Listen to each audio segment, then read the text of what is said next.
amigos, bienvenidos a Sin Filtros. Me acompaña Carlos Ibarras desde Ciudad de México. Este es un programa que hacemos para difundir información sobre lo que está ocurriendo en México, que hay detrás de la cuarta transformación de Andrés Manuel López Obrador y todos los problemas de ese país. Bienvenido, Carlos, un gran saludo.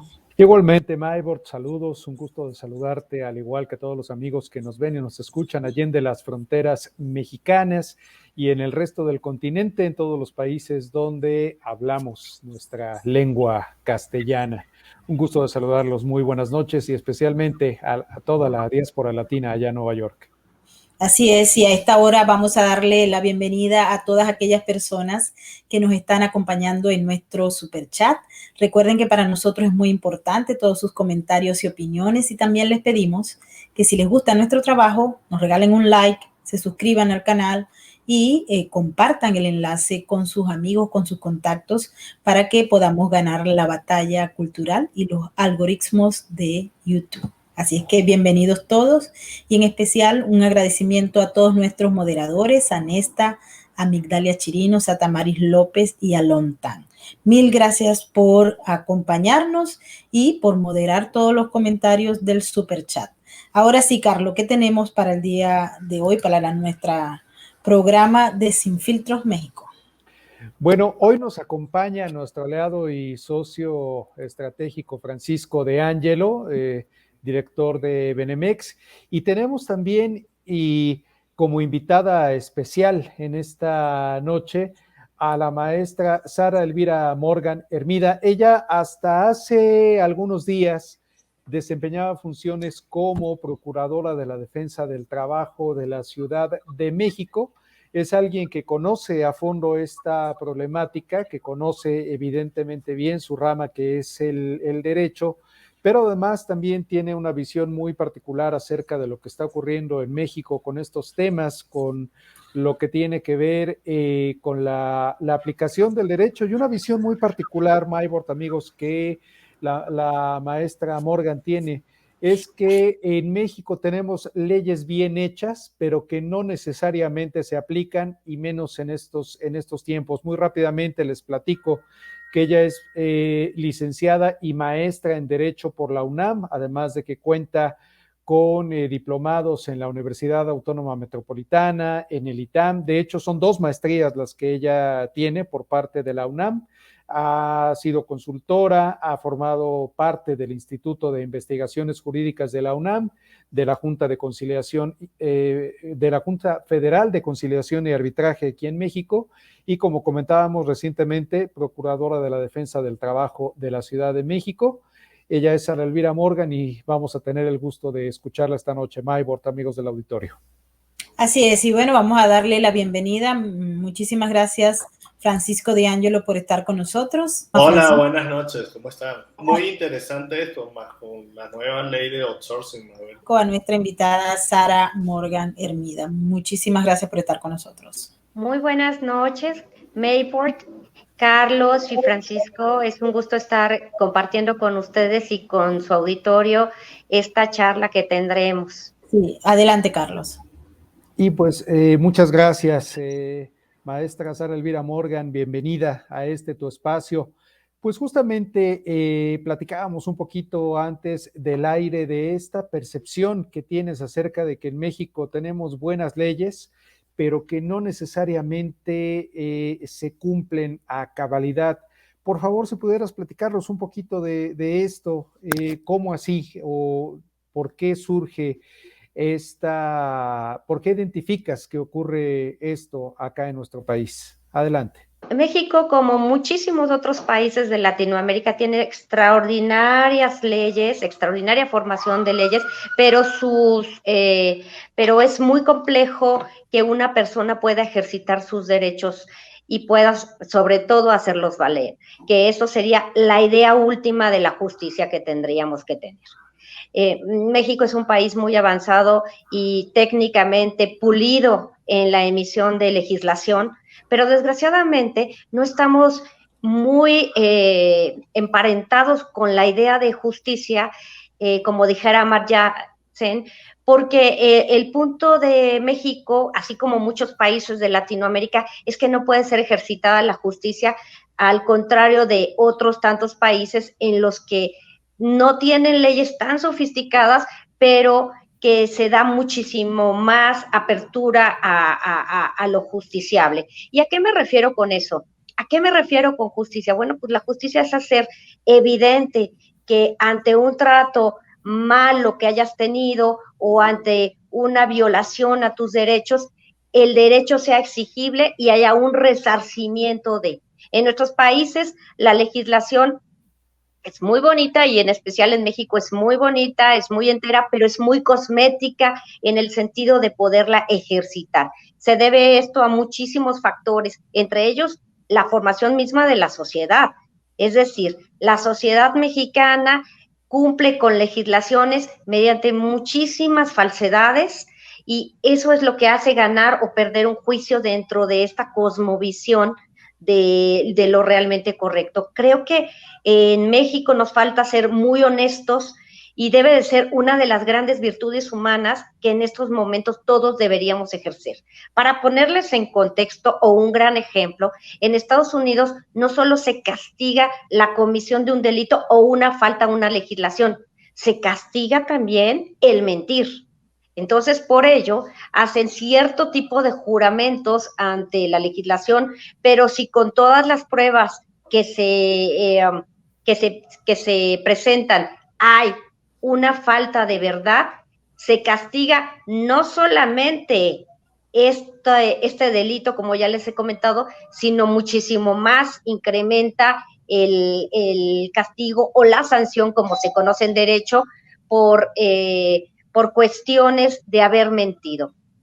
Y esto debe de preocuparnos mucho en México porque todos los días miramos noticias con que tenemos muchísimo más empleo, pero no vemos las condiciones del empleo, ya combatimos el outsourcing, pero no vemos si realmente combatimos el outsourcing o fue realmente algo cosmético, como decía Francisco, hablando de outsourcing y muchísimas otras legislaciones.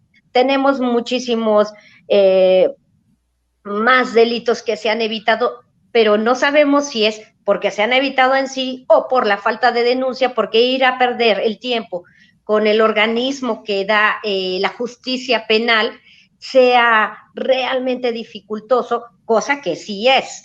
Entonces nosotros nos damos cuenta y desde ese punto de vista particular creo que estamos faltando a la verdad y con ello estamos faltando a la justicia, que es lo realmente importante y que sea tangible en tu día a día como parte de una sociedad, en específico de la mexicana, pero también de cualquier otra parte del mundo.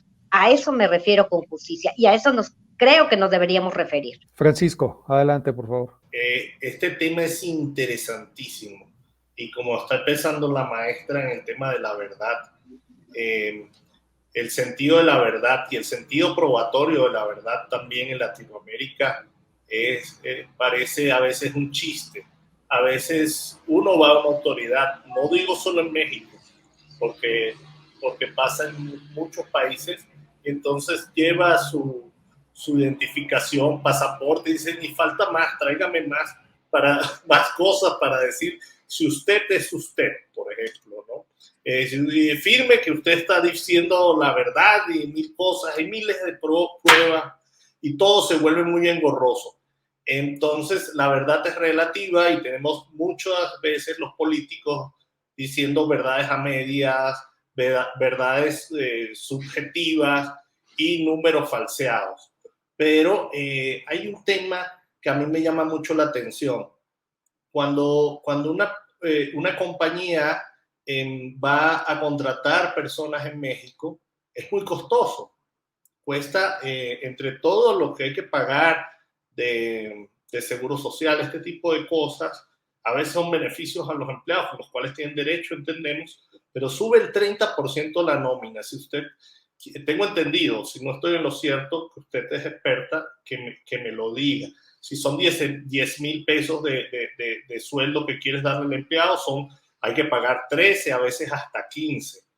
Entonces, ¿por qué razón no se incentiva y llegan a números más ciertos, más fáciles y hacen más fácil emplear, porque emplear en México es sumamente difícil y ahora con las reformas de ley que yo he estado viendo, me doy cuenta que es hasta criminalizar hoy en día si quieres emplear a alguien por honorarios, entonces no, lo tienes que hacer directo, entonces todo el mundo anda en un miedo a contratar, más que todo las pymes, pues las grandes compañías tienen sus asesores, sus estructuras, entonces esto en vez de fomentar el empleo, saliendo de una pandemia, lo que veo es que cada vez se dificulta el empleo, la claridad. Yo lo que veo es que las personas no saben bien qué hacer para emplear y cuando ven que emplear es tan costoso, las personas, digo, persona física o persona moral o compañía,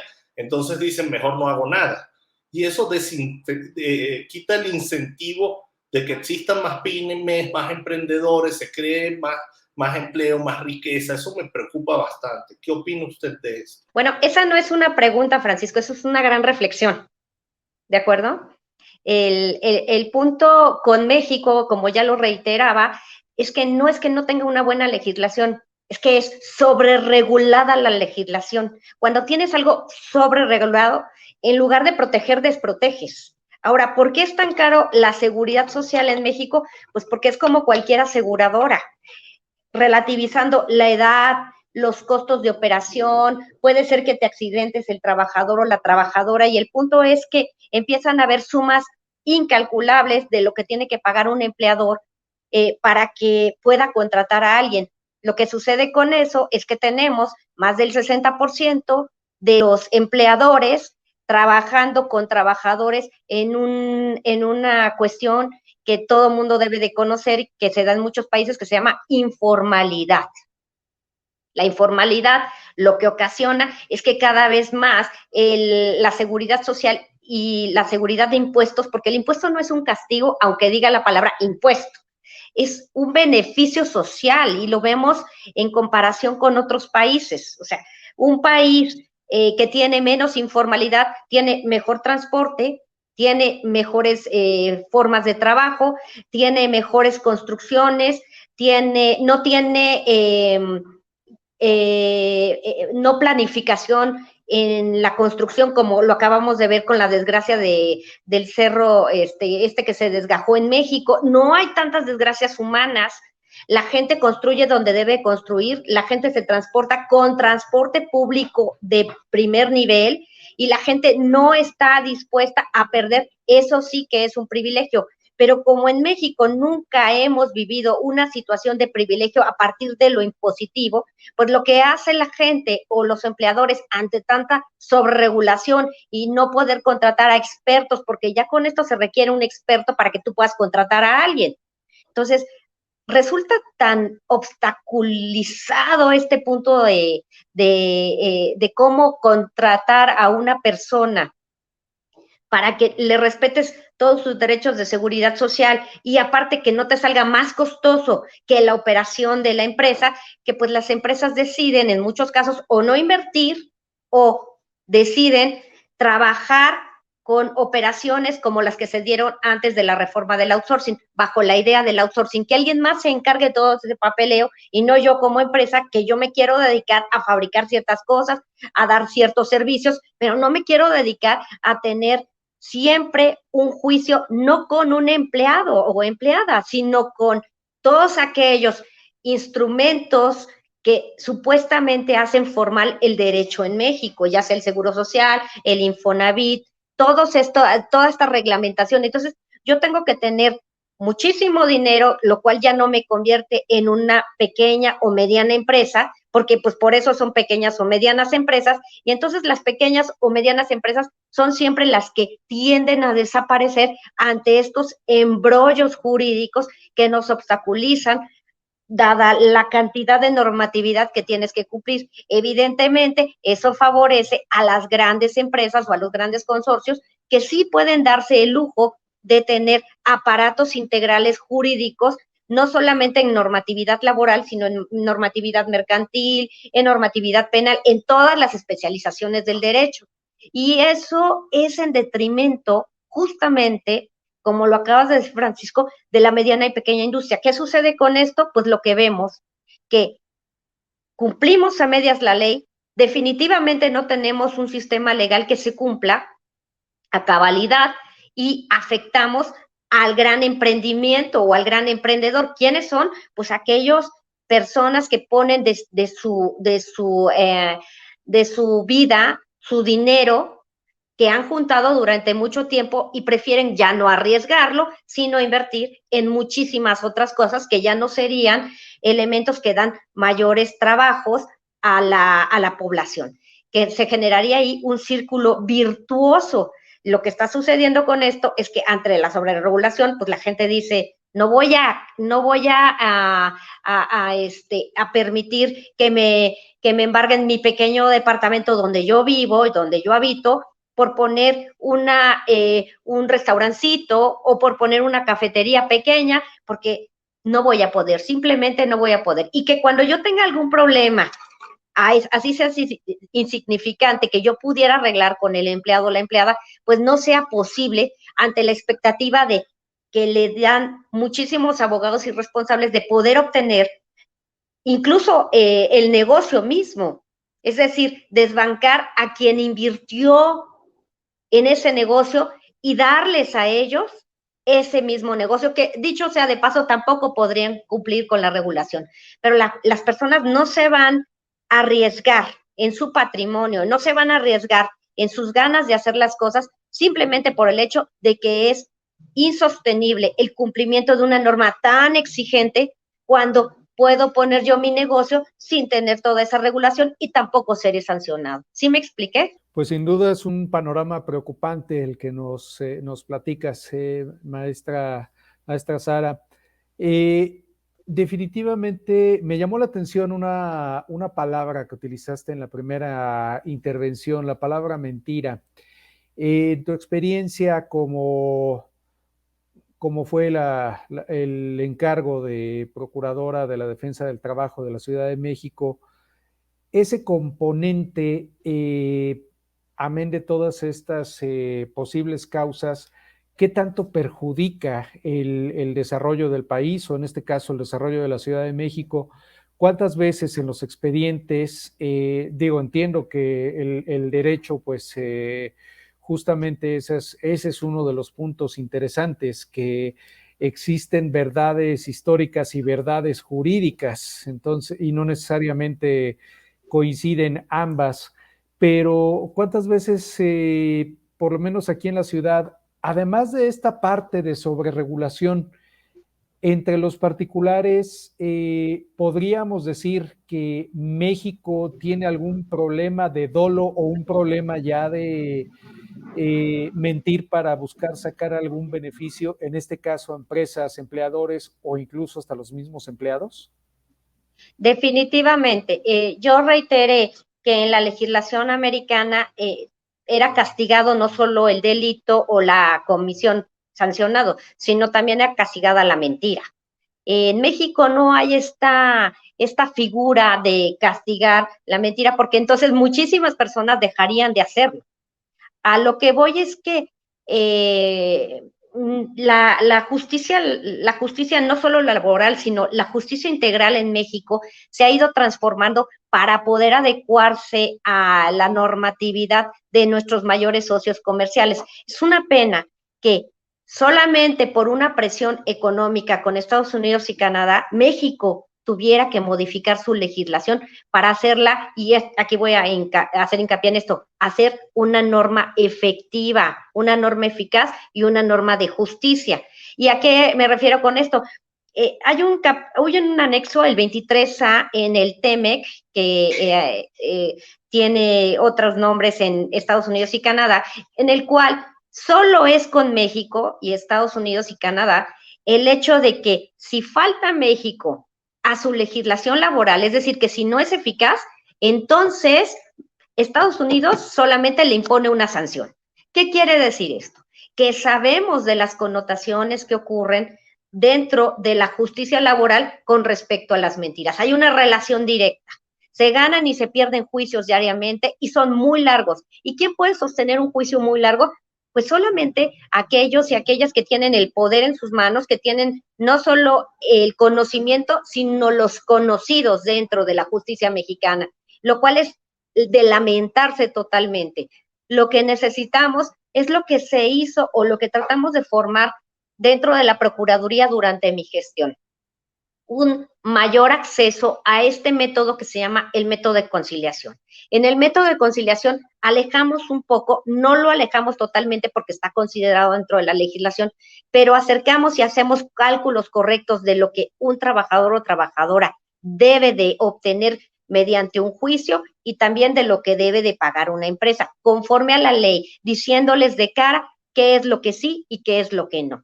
Y con ello elevamos el nivel de verdad, elevamos el nivel de satisfacción de justicia, pero sobre todo fue muchísimo más rápido y más eficaz. Lo que nos demuestra esto es que las personas están dispuestas a irse a un juicio por obtener un patrimonio que no les corresponde necesariamente de acuerdo a la justicia, tanto en el caso laboral, empleadores como trabajadores, pero también me estoy refiriendo a muchos otros ámbitos. Si te dicen a ti, puedes obtener una casa fincando aquí, empezando a construir y en 5 años es tuya por el hecho de ser tuya, y llevando un juicio, pues mucha gente está dispuesta a hacerlo porque no tiene un patrimonio. Pero esa no es la idea de la justicia. La idea de la justicia es la honestidad de cada persona y darle a cada persona lo que le corresponde, entendiendo esto no desde un ámbito discriminatorio, es decir, tú no pagaste por esa propiedad, no puede ser tuya, eso es darle a quien lo que le corresponda. Entonces, en el ánimo de que sí sea eficaz la justicia y sí haya justicia, nosotros deberíamos no solo reflexionar, sino cambiar los parámetros educativos donde indicar. No, y no estoy hablando de la escuela necesariamente, ni de las escuelas de derecho, sino estamos hablando a nivel de permeabilidad de la sociedad. Todas las familias deberíamos empezar por ser honestas, por pagar el boleto del metro correctamente, por pagar el boleto del autobús, por pagar lo que se debe de pagar sin regatear una artesanía, por pagar nuestros impuestos como debe de ser. No es posible que solo el 30%, como yo lo dije, esté dentro de la formalidad y seamos las únicas personas que paguemos impuestos. Imagínense que con esto de que todos fuéramos honestos y que cada quien pagara lo justo, no tendríamos un sistema tan complicado de justicia. Tendríamos una mejora notable en la baja de la delincuencia, organizada o desorganizada, que no estoy de acuerdo con el tema de la organizada, porque ya parece como una empresa, no, la delincuencia es delincuencia y daña de cualquier forma a cualquier sociedad. Entonces, ¿qué es lo que pasaría? Bueno, que todos actuaríamos de una manera más correcta, pero estamos imbuidos ahora, lamentablemente, en una época donde le damos importancia a la cantidad más que a la calidad. Y con cantidad me puedo referir a que todos somos iguales, sí, pero lo tuyo, yo también tengo que ser igual a ti y aunque te lo robe, tiene que ser mío. Eso no es igualdad.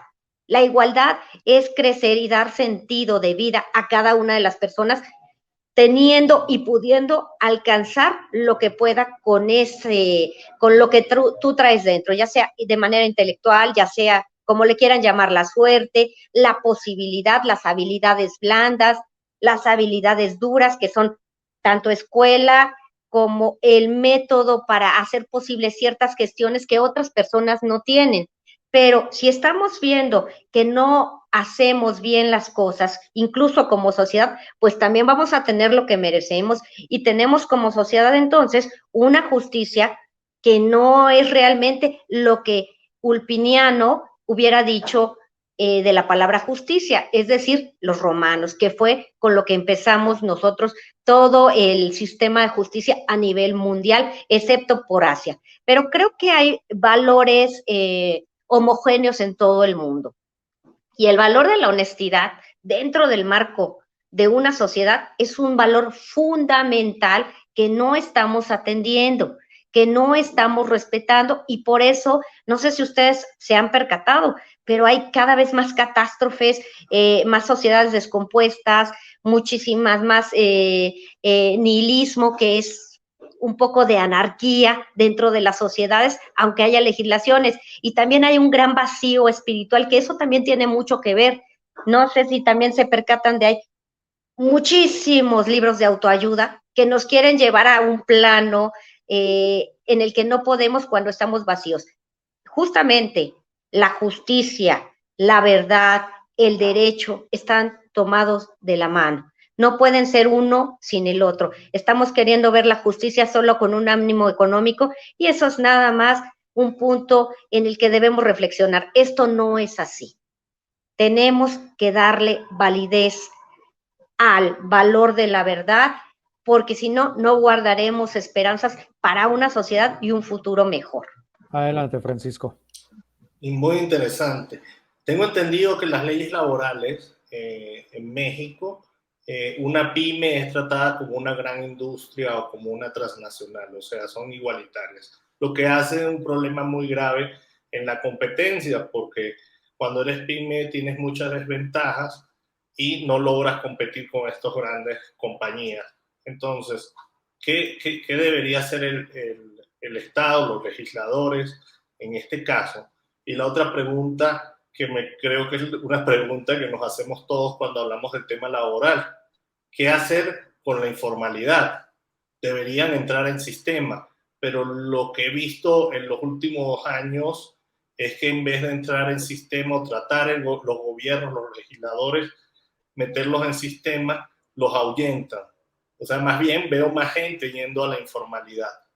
¿Qué opina usted al respecto? Sí, ¿cuál sería la solución? Y vuelvo a la misma, a las mismas palabras que dije antes. Tratar igual a los iguales y desigual a los iguales, no en un sentido de discriminación, sino de asimetrías. ¿Y qué quiero decir con esto? Una gran industria puede pagar muchísimos de los costos de seguridad social que una pequeña empresa no lo va a poder hacer. ¿Qué es lo que haría yo? Una legislación de acuerdo a los montos, a los ingresos y al número de trabajadores y trabajadoras que tiene cada empresa. También tratar de bajar los costos de la seguridad social por medio de la legislación, tasándolos, y también de acuerdo a los medios de ingresos. Darle oportunidad a las pequeñas y medianas empresas de no pagar seguridad social, al menos durante 3 años, para que se consoliden como una empresa que ya puede proveer una seguridad social en términos de constancia. Es decir, no empiezo yo con la seguridad social, va a ser insostenible y al año voy a desaparecer. No, yo para eso daría la seguridad social muy barata, si no es que gratuita, que la absorbiera el Estado, y durante esos 3 años voy a permitir que la empresa labore, y cuando se consolide, porque hay muchas empresas que se pueden consolidar con donación de 3 años, entonces sí, empezar a cobrar el monto correspondiente a la seguridad social, pero de una manera escalonada. Es decir, yo voy creciendo conforme voy ganando dinero. La pandemia, a las que primero pegó fueron a las pequeñas y medianas empresas. Las grandes empresas no han sufrido lo que sufrieron las pequeñas y medianas empresas. Y aquí la claridad de todo esto es una desregulación para las pequeñas y medianas empresas, y que no sea la misma legislación en términos de sanciones económicas para una pequeña y mediana empresa que para un gran conglomerado de empresas, porque lo que sucede con esto es que con ello abrimos la puerta para que las grandes empresas sí vengan, inviertan y chupen todo el capital humano y el capital social de un país en vías de desarrollo como es el mexicano, y anule por completo el trabajo de artesanal o de pequeña y mediana industria, que es lo que da un engrosamiento de la clase media. ¿Y por qué digo que la clase media? Yo creo que el gran reto para México y para muchos países es tener muchísima población que gane para poder pagar salud, educación y diversión si no quieren de una manera, porque ahora todo el mundo piensa que las grandes vacaciones, no, de una manera sostenible, es decir, que todo el mundo tenga esa posibilidad de salir alguna vez, por lo menos una vez al año, fuera de su localidad, de poder disfrutar unas vacaciones, de poder, etcétera, etcétera. Y eso solo se va a engrosar por parte de las pequeñas y medianas empresas. Nunca va a ser de las grandes empresas, porque ahí, si ustedes pueden ver, las diferencias de salarios son entre los CEOs, que ganan muchísimos millones de pesos y de dólares, frente a pequeñas y medianas empresas que están tratando de crecer y abrirse mercado a esto. Hay muy buenas ideas, hay muy buenos emprendedores, pero hay tanta regulación y hay la igualdad que no debe de ser tal en cuanto a las sanciones, que acaba por derribar a esas pequeñas empresas. Ahora, con respecto a la informalidad, ¿qué haría yo? Bueno, la informalidad ha sido un problema y un lastre para cualquier país del mundo. Lo que haría yo era sancionar con multas evidentes a todos aquellos que estén trabajando en la informalidad para que les apetezca tomar esta formalidad de una manera muy amigable. ¿Y a qué me refiero con eso? Tenemos que juntar los dos factores, Francisco, el factor de regular tanto a las medianas y pequeñas industrias y también con las multas invitarlas a que se consoliden como una empresa formal, de tal suerte que hagamos un perfecto match, como dicen los americanos, para que así no haya de otra. Me conviene muchísimo ser formal. Y también dejar de ideologizar el derecho. El derecho no es para ricos y para pobres. El derecho debe de ser asequible para todos. Y en ese sentido, creo que lo que hemos estado viviendo en muchísimos países es adoptar una ideología para que el derecho sea de tal manera, de tal suerte que todas las políticas de gobierno se han enfocado en desincentivar el uso del derecho, porque mañana me lo van a cambiar, porque mañana va a dejar de ser eficaz y porque como está adecuado a una ideología cada vez que cambia el gobierno, pues no hay certezas para los países de Latinoamérica. Eso es muy importante. La ideología no cambia el derecho en Estados Unidos ni en Canadá. El derecho sigue siendo el vigente, el mismo. Pero en nuestros países vemos que la ideología cambia el derecho y eso es un daño incalculable para nuestros países. Esta última parte es muy importante y justo iba yo para allá, esta parte de la ideología. Desde una perspectiva muy personal, yo considero lamentable una narrativa oficial en la que se dice que la justicia debe estar por encima de las leyes, pero la justicia ideologizada se maneja desde mi perspectiva o se pretende manejar no solamente como algo abstracto, sino como un arma meramente política. Entonces, desde esta perspectiva, esta narrativa, ¿qué tanto se observa desde cómo lo observaste tú habiendo sido autoridad? ¿Qué tanto incentiva a que pues justamente se rompa la ley, a que haya una situación de decir, pues es que si estoy en una condición de pobreza, tengo todo el derecho de romper la ley, de ser informal, de no pagar impuestos, incluso, pues lamentablemente hemos escuchado que hasta de robar, hasta se justifica ya cuestiones que ya no son meramente faltas administrativas, sino ya hablamos de delitos en algunos casos. Desde el ámbito de tu competencia, ¿cómo viste, cómo notaste que esta narrativa haya tenido o no un impacto en las conductas del bien deber ser o de las buenas prácticas en el sentido laboral? Tiene muchísimo impacto. Cuando nosotros pensamos en una sociedad como una sociedad binaria de buenos y de malos, no existen otras posibilidades. Yo quiero platicarles esto. ¿Qué es lo que ha estado sucediendo con sociedades como la China o la rusa? Se han capitalizado desde cierto punto de vista, pero siguen teniendo un sistema policial para controlar las libertades de muchas personas. En este sentido, quiero decirles que el derrocamiento o el gran derrocamiento es que dentro de los buenos y los malos, como los percibimos como ricos y pobres, los pobres no todos son pobres por una maldad social.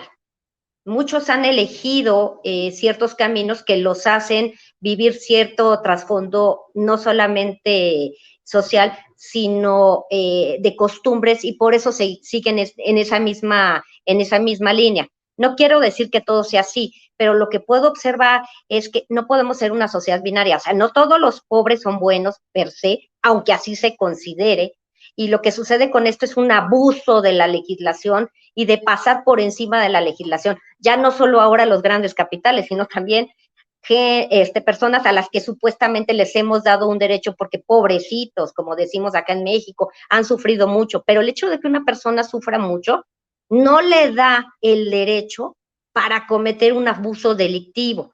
Y esto es muy trascendente, y vuelvo a repetir, en nuestras sociedades latinoamericanas, porque pasamos de la idea de que una persona que ha sufrido hay que compadecerla, en lugar de que a una persona que ha sufrido hay que enseñar cuáles son los caminos para que esa persona obtenga un beneficio y no siga sufriendo, ya sea a través de la educación, la movilidad social, que es muy, muy importante, el aspecto de tener valores en conjunto socialmente, y no este hecho binario de buenos y malos, pobres y ricos.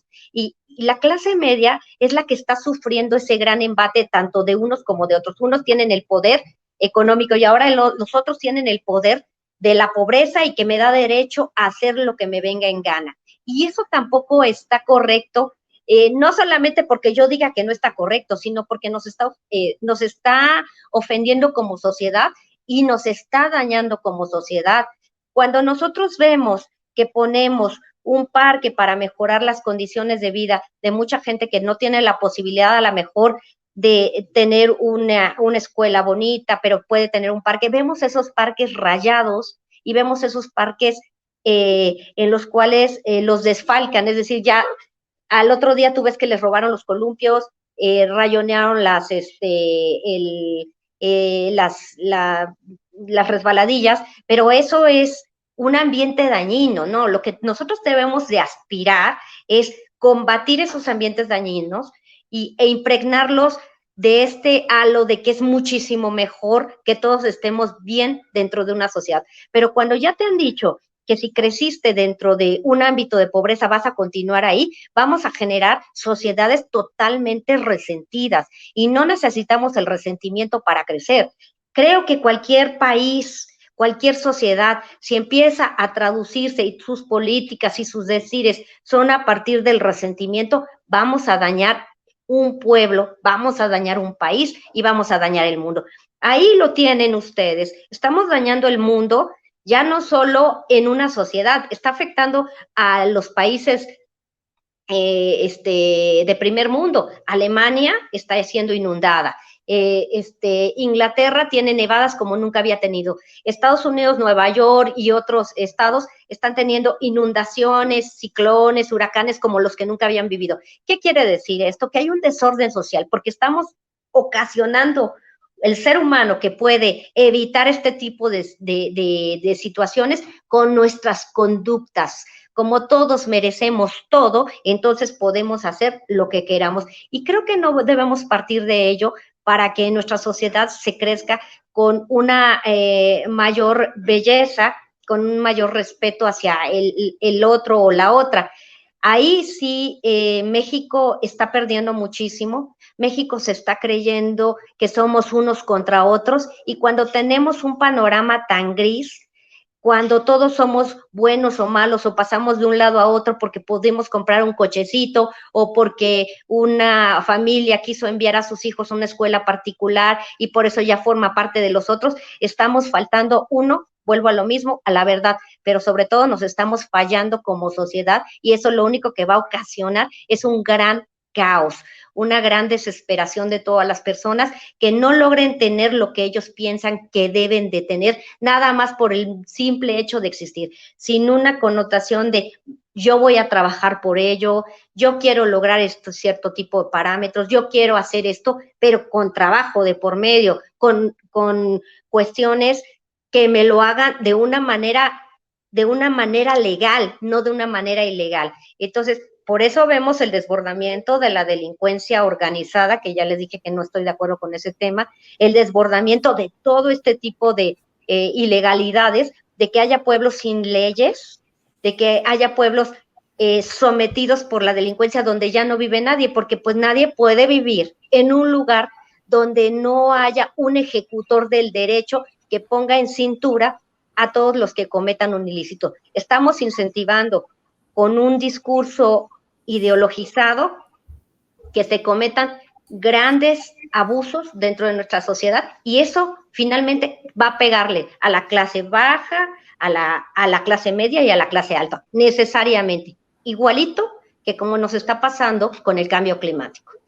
Interesante esos planteamientos, y quiero felicitar tanto a Carlos como a Francisco por haber realizado una entrevista a uno. Quiero darle las gracias a la maestra Mari Morgan Hermida por haber participado hoy en Sin Filtros. Nos ha dejado un gran conocimiento e información muy importante para el conocimiento público. Así que mil gracias. Ay, muchísimas gracias a ustedes, Maybot, Carlos, Francisco, les agradezco de todo corazón, y cualquier día de estos platicamos sobre cómo ejercitar la ley laboral en cualquiera de sus ámbitos que realmente sea efectiva. Muchas gracias por invitarme, es un honor para mí. Y un honor para nosotros. También queremos ofrecerle un agradecimiento a todas aquellas personas que nos han acompañado esta noche desde el Superchat. Carlos. Muchas gracias a todos ustedes, amigos televidentes, amigos que nos ven allí de las fronteras. Maestra Salveria Morgan, muchas gracias, y pues abierta la invitación. Después nos gustaría platicar un poquito más contigo acerca de la ley del outsourcing y lo que esto implica. Muchas gracias, Maybot, Francisco. Gracias. Maestra Interesantísimo tema, creo que hay para más. Muy Así interesante. Así es, seguro que la tendremos nuevamente en Sin Filtros México para que nos siga conversando sobre esos temas tan interesantes. Mil gracias a nuestros moderadores, a Migdalia Chirinos, a Tamaris López, a Nesta y a Lontán por habernos acompañado una vez más en la moderación de todos los comentarios. Recuerden, si les gusta nuestro trabajo, regálennos un like y compartan este video con sus amigos y contactos para que cada vez sean más personas las que reciban información sin filtros para ustedes. Nos vemos. Feliz noche. Feliz noche.